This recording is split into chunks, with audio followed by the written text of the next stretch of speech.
Ndagira ngo nongere mbasuhuze kandi mbifuriza ibihe byiza nako mbaha ikaze muri gahunda z'amakuru ndetse n'ibiganiro byacu dukomeza kugenda tubagezaho gatanu kuri gatanu muri hirya no hino mu bice bitandukanye.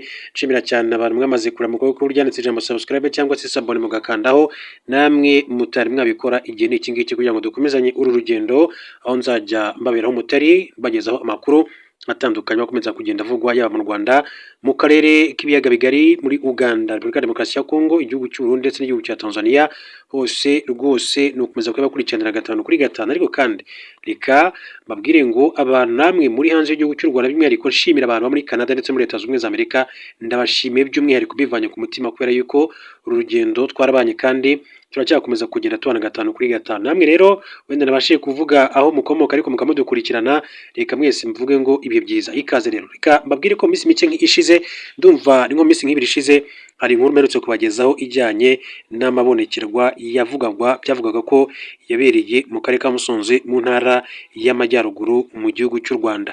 Nagira mbabwire ko iby'amabonekerwa byamaze gufata indi ntera, ndetse kugeza ubu ngubu hari itangazo rimaze kujya ahagaragara. Ariko mbere gato yuko wenda njya kuri iryo tangazo, babwire ko turaza guca mu yandi makuru mu buryo bw'incamake, ariko n'ubundi ndaza guhera kuri iyo nkuru ivugwa ku bijyanye n'amabonekerwa. Ariko mu buryo bw'incamake ndababwira yuko Perezida Felix Tshisekedi yasezekaye Davos mu Busuwisi, aho yitabiriye inama ya World Economic Forum. Perezida wa Repubulika ya Demokarasi ya Kongo Tshilombo yamaze kugera Davos mu Busuwisi, aho ari umwe mu bayobozi bayitabiriye inama ngarukamwaka 56 y'ibiro ry'ubukungu ku isi, iteganyijwe guhera kuri uyu wa mbere tariki ya 19 kugeza ku itariki ya 23 Mutarama 2026. Insanganyamatsiko y'umwaka ni umwuka w'ibiganiro. Hanyuma kandi mu yandi makuru mu buryo bw'incamake, nababwiye ko ntari buze kubatindira nkuko nakomeje kugenda mbivuga. Ndaza kubabwira yuko amakuru yandi aravuga yuko abaturage b'Ubushinwa bakomeje kugabanuka mu mwaka wa kane wikurikiranya raporo nk'uko bigaragaza, nk'uko imibare yashyizwe ahagaragara n'ibiro by'igihugu bishinzwe ibarurishamibare i Beijing, ni ukuvuga mu murwa mukuru w'igihugu cy'Ubushinwa, kuri uwa mbere bigaragaza umubare w'abatuye Ubushinwa wagabanutse ku nshuro ya kane yikurikiranya muri 2025, nyuma y'uko umubare w'abana bavuka muri iki gihugu ugabanutse kugera ku rwego rwo hasi kuva ibarura ryatangira mu myaka 80 ishize. Mu mwaka ushize abana miliyoni 7,920 bavukiye muri iki gihugu, bituma umubare w'abana bavuka ugabanuka 17%, aho ugereranyije havutse abana miliyoni 5,630 ku bana igihumbi. Ni ukuvuga ukaba rero ari umubare muto cyane kuva Repubulika y'Ubushinwa yashingwa mu mwaka w'1949. Hanyuma mu yandi makuru mu buryo bw'incamake ndaza kubabwira, turaza no kurebera hamwe kuki abasirikare n'urubyiruko bari guhunga Uburundi ku bwinshi. Uburundi ni igihugu kiri mu bikennye kurusha ibindi ku isi, bwageze aharindimuka nubwo muri Kamena 20 kandi ubwo Perezida Evariste Ndayishimiye yajyaga ku butegetsi, hari icyizere ko hari ibigiye guhinduka mu bukungu. Imiyoborere yashoboye abenegihugu rero mu bukene bukabije ku kigero cyiherukaga, mu gihe rero umutekano wari warazambye.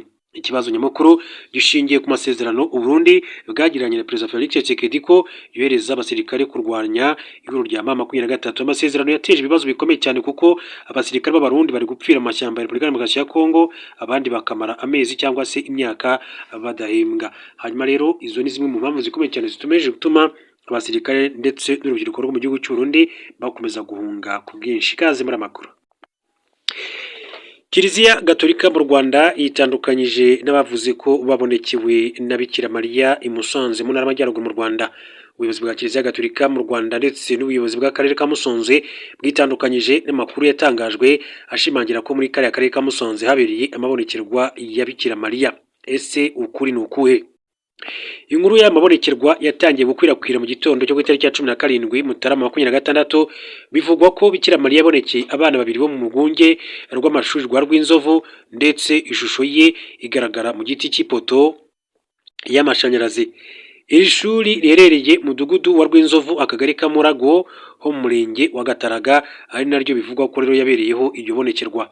Amakuru kimwe mu bitangazamakuru byandikiye imbere mu gihugu cy'u Rwanda yamenye ni uko ku mugoroba ku wa gatanu tariki ya 16 Mutarama 2026 aribwo abana babiri baryigaho bavuye ku ishuri batashye, bageze munsi yaryo babona ishusho, bashimangira ko ari Bikira Mariya bateruye umwana Yezu, bambaye n'imisaraba igaragara ku ipoto y'amashanyarazi, ndetse kandi banakomeza kuyibona mu giti gisanzwe. Aba bana babiri bavuga ko babonekewe barimo uw'umukobwa uri mu kigero cy'imyaka 8 n'umuhungu uri mu kigero cy'imyaka 9 biga mu mwaka wa 4 w'amashuri abanza. Nyuma yo kubona ibyo bita ko bidasanzwe, inkuru bayisangije abanyeshuri bagenzi babo nabo bayisangiza abarimu bo kuri iki kigo, ari nako rero bakomeza gukwirakwiza inkuru bujya gucya huzuye ibihumbi by'abaturage. Padiri mukuru wa paruwasi ya Busogo ibarizwamo aka gace kavuzwemo amabonekerwa Jean Bosco Nambaje abinyujije mu itangazo yasohoye ku wa 18 Mutarama 2026 yavuze ko kwemeza amabonekerwa bigira inzira binyuramo ndetse asaba abaturage kwirinda ibihuha. Yibukije abakristo ko ukwemera kwabo gushingiye ku nkingi eshatu: ibyanditswe bitagatifu, inyigisho z'ubuyobozi bwa Kiliziya n'uruhererekane rwa Kiliziya. Yabasabye gukurikiza umurongo wa Kiliziya ndetse no kwibuka ko amabonekerwa yemezwa na Kiliziya imaze kuyasuzumana ubushishozi ndetse no gusengera ahantu hemewe hafite umutekano. Muri iri tangazo yagize ati: Padiri mukuru arasaba abakristo kurangwa n'ubushishozi mu kwemera kwacu, twirinda ibihuha, gutanga ubutumwa butera abantu urujijo n'ubwoba, ibindi tubiharire Kiliziya nk'ubumenyi utureberera kandi udufasha mu gushungura tukamenya iby'aya mabonekerwa. Amakuru igihe ifite ni uko iri tangazo ryashyizwe hanze na paruwasi ya Busogo, ari nawo murongo diyosezi ya Ruhengeri yafashe ku byari bikomeje kuvugwa kuri ibi byiswe amabonekerwa mu karere ka Musanze. Umuyobozi w'akarere ka Musanze Nsengimana Claudien niyemeranya n'abaturage bavuga ko babonekewe. Ati: abana barimo bakina umupira babonaho igiti cyishushanyije kikarema ibara, abana bavuga ko ari ishusho ya Bikira Mariya. Inkuru barayikwirakwiza igera ku babyeyi kandi nta kintu na kimwe bishushanya. Hari hateraniye abaturage benshi kandi ari ibihuha. Muri make ni inkuru itari ukuri.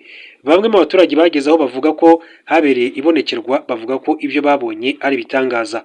Kugeza ubu amabonekerwa Bikira Mariya yabayeho yemewe mu Rwanda n'ay'ikibeho yabaye mu myaka y'1980, hakabonekerwa abakobwa 3 bigaga muri ako gace, ni mu karere ka Nyaruguru mu ntara y'Amajyepfo mu gihugu cy'u Rwanda. Hanyuma abantu batandukanye bagize bati: icyo nemera nuko tudakeneye ibitangaza bihuruza imbaga, ahubwo ibitangaza by'Imana biba mu buzima bwacu bwa buri munsi. Rubanda rwiharaje ubuhanuzi, abakozi b'Imana kandi bahindutse abapfumu birirwa kandi bacucura abantu twabo ngo ni ibitangaza. Urebye ubuzima bwawe urasanga bwuzuye ibitangaza gusa. Byonyine kuba rero wasinziriye ugakanguka ni igitangaza. Kuba ubwonko bwawe bubasha guha amabwiriza ingingo zawe zigakora ibyo ushaka ni igitangaza gikomeye. Kuba imvura igwa tugahinga tukeza, ati kuba kandi dufite umwuka w'ubuntu duhumeka ntawe turwanira, ati ni igitangaza kuruta kure kuba umuntu yicara agahanura ko ngo Imana ikurinze impanuka kandi uburinzi bwayo buhoraho. Undi ati: ariko rero muri kwivuna ni ukuri, niba ijuru ribirimo bizakomeza, nibiba ibinyoma kandi bizisenya ubwabyo, nta n'uzabihagarika setu. Undi ati: abana bari muri kiriya kigero ntibapfa kubeshya, ari impamvu twirinde gupinga. Undi ati: njye ntabwo nabihakana, kimwe nuko ntanabyemeza, gusa ndibaza kuki abo bana batinyutse kuvuga iyo nkuru ugereranyije n'imyaka bafite, nyamara kandi wasanga ari byo. Undi ati: koko we, ati guma, ati ntako utagize, ati byarakuyobeye pe, atuhita ubyita mayobera matagatifu. Undi ati: ese koko muremera ko mwabonekewe, so mwagiye mureka ibihuha, ati mukemeza ibyo mwasubiramo. Undi ati: Kiliziya Gatolika naho nyemerera, ati 100% kuko nijya irangwa n'amarangamutima, ati yabayobowe n'amadayimoni ngo barabonekerwa. Iyi ni propaganda y'abanzi b'igihugu. Nge ati ndabihamya, icyo bashaka ni ukurangaza abaturage kugira ngo bagirane ibibazo na leta, habe ibonekerwa, ati ibikorwa bibi, ati amabonekerwa ikibeho yarabaye by'ukuri, ati habamo n'ayandi atari amabonekerwa, ahubwo ari imyuka mibi. Ati mu bushishozi bwa Kiliziya yemeje ko yabonekewe 3 gusa, mu gihe havugwaga abarenze 15, harimo n'uwitwa Segatashya wavugaga ko abonekerwa na Yezu. Byaje kugaragara ko bose ari amadayimoni yabonekeraga. Ati naho aba bana bo abaturage ni kimwe, ati nabona amadayimoni ashaka kubayobya, ati Bikira Mariya muhakana ubwo nabo kandi ntibemera Imana ati kuko niwe wabyaye Yezu unashyize ati mu nyungurambwenge Imana ntibyarwa kandi tuzi ko Yezu ari Imana ati mwana iryo ati yobera ritagatifu niryo ryacanze amadini ati y'inzaduka naho amadini ya gikristo 99% yemera 100%. Arega Bibiliya ibisobanura neza kuko abo babigoreka uko bishakiye. Unatabana ni beza ati rimo babaza neza uwabashutse gutangaza ibyo bintu baramuvuga. Undi aba ati babinga ati babapagani ngo n'abakristo baba bari mu biki. Undi atese koko ni Mariya ati wabonekeye Kibeho. Ni iki kibitwemeza mu by'ukuri Kibeho abana b'abakobwa babonye amashusho ati babwiraga ibintu byerekeye Mariya. Ese ibyo bihamya ko ari Mariya ubwe ati waje ikibeho ati kugira ngo rero tubyumve neza twibuke uko byagenze muri Eden. Satani yakoresheje inzoka ivugana na Eva we n'umugabo we baketse ko ari inzoka yavuze ati nyamara yari Satani nk'uko babiri Abakorino 2:11 bihabyerekana. N'uyu munsi Satani n'abadayimoni bakoresha amayeri menshi cyane kugira ngo tubamenye ati Bibiliya bibumbano ati bya Mariya biriya bibumbano bya Mariya ati byuzuye ikibeho nuko ati Imana ibyanga urunuka nk'uko ati gutegeka 22:15 havuga Imana idusaba kandi gushishoza mu gihe duhitamo aho dusengera kubera ko abanyura mu nzira itariyo bazarimbuka ku munsi wa nyuma. Undi ati ubwo ni Kiliziya igena ibonekerwa ugende ku byanditswe n'ibya Kibeho ati byavaho abakristo bagasoma Bibiliya ati mwaka w'1980 nabwo buriya ati ntabwo mwahise mubyemera ariko aba bana suko mwakabafashe rwose erega na Galileo nuko byagenze. Ubu se ati muri iri tangazo kwitandukanya n'abo bantu mubisomye hehe azabe ari ngi usoma nabi atabizera ibitangaza n'abantu ati bihebye ati bakenye bafite ubujiji batize bategereje kubona ibyiza bataruhiye ati dukore dushishikaye ibyiza biri imbere ati by'amadini ni danje ati Imana idusura buri munsi si ngombwa ko tubitangaza ibyo yatweretse ariko umuntu ararota rwose ati ngange rwose igiti ati cy'inganzamarumbo kigera mu kirere kirangije kirarimbuka ubwo ni iki atari ko se ibintu by'amadini ati mwabigenzemo gakeya bavandimwe ati koko abo bana b'imyaka 8 Bikira Mariya baramuzi uretse abo bana se bose ati na ba nyina bo baramuzi ati nshimiye Kiliziya Gatolika yabyamaganye biramutse kandi babyemeye umuntu yajya abyuka ati ndimo kubona iwanjye ati rero no kuri leta yacu turayizeye kandi mutubere maso nabonye ipoto yabaye ipoto ati harabatangiye kandi no kuyiramya ati murakoze. Undi ati Kiliziya itangira yitandukanya n'abavuga ko babonekerwa bikazarangira ibyemeye iyo biba abarokore ati bari guhita rero bahashinga borne. Undi ati nabonye abanyamusonze barimo guhobera iyi poto y'amashanyarazi ahubwo mugerageze kandi itabagwira ati bagashira. Ibintu by'amadini abazungu batuzaniye ati ni ikibazo rwose ati nshima leta yacu ko yabibonye ikaba irimo kubikemura neza rwose ati mukomerezaho tubari inyuma bayobozi bacu. Undi ati ubwo baraje barahagire ahantu hatagatifu ubwo ntihabuze ubiri inyuma ushaka kubiriramo ati yewe ni akaga rwose ati bavandimwe twese turasabwa gusobanukirwa ibintu bibiri by'ingenzi kugira ngo dutere imbere as developing countries ibintu bijyanye no kwemera ndetse na politike kuko tubishyiramo imbaraga ati nyinshi cyane kurusha abakamaro bidufitiye. Atubujije butera kwinshi iyi Kiliziya ati ubwinshi bw'abayiyoboka ati birazira ati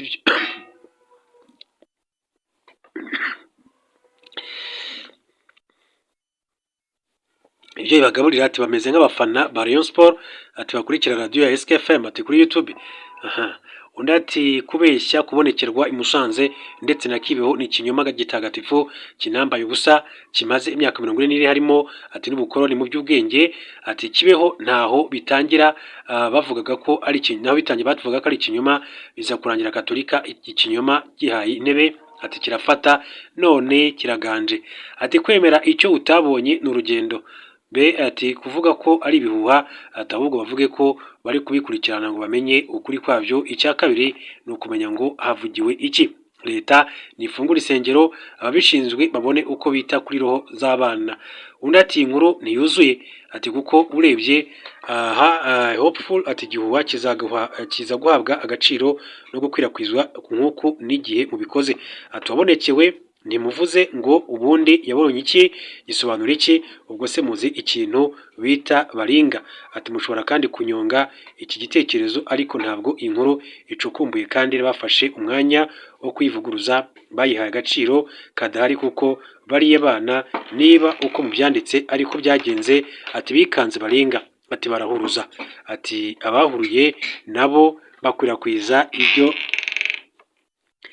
batabonye cyangwa ngo bavuguruze ibyo babwiwe. None abayobozi kandi bakomeje kubitangaho ibitekerezo. Ubuyobe ni bwinshi cyane. Undi ati RGB yaciye ubuhanuzi ati n'amabonekerwa ntago byemewe ariko ati Bibiliya iravuga ngo naho abantu batavuga Imana izakoresha ibiti n'amabuye ngayo nguko icyo giti ati bahite bagitema. Ibintu by'Imana ati ntago ari urujijo n'umwana muto ati yabyumva. Yesu yaravuze ngo muzabamenyera ku mbuto zabo.